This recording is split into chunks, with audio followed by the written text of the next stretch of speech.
Hidrolis pati secara kimiawi. Hidrolis pati secara kimiawi yaitu pemecahan pati menggunakan senyawa asam seperti H2SO4, HNO3, dan HCl. Sementara hidrolis secara enzimatis yaitu proses pemecahan pati menggunakan batuan enzim. Mari simak video praktikum berikut. 1 ml larutan pati, tambahkan 1 ml HCl pekat, lalu panaskan perlahan-lahan dengan api kecil.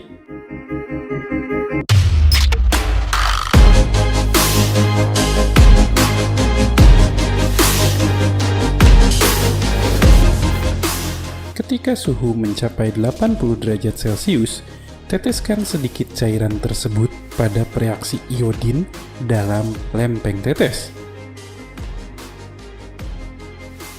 Pemanasan dilanjutkan sampai larutan mendidih sambil setiap menit dilakukan uji warna. Telah kita ketahui bersama bahwa pati adalah polisakarida dengan struktur 3 dimensi yang amat besar.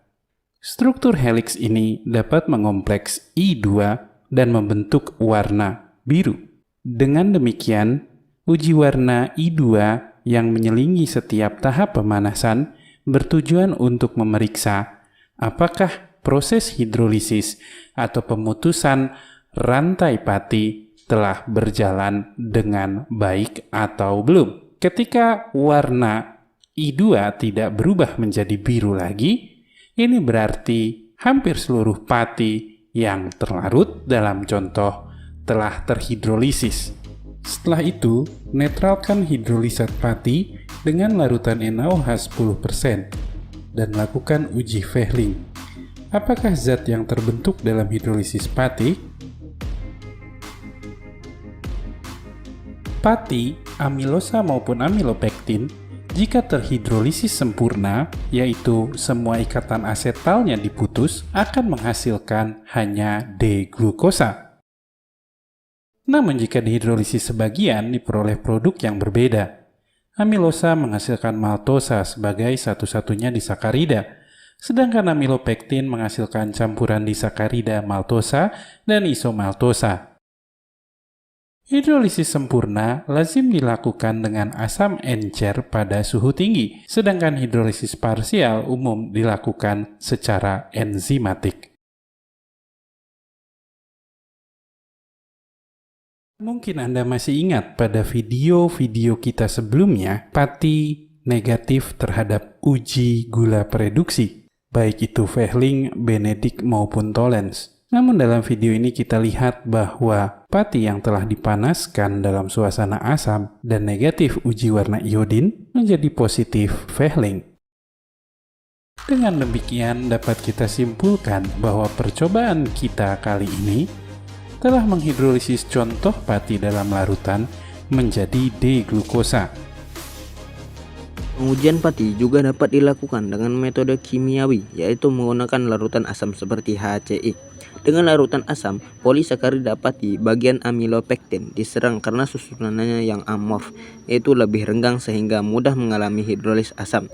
Akibat pemutusan pada rantai amilopektin, maka menghasilkan rantai yang lebih pendek, yaitu suatu amilosa yang mampu larut dalam air.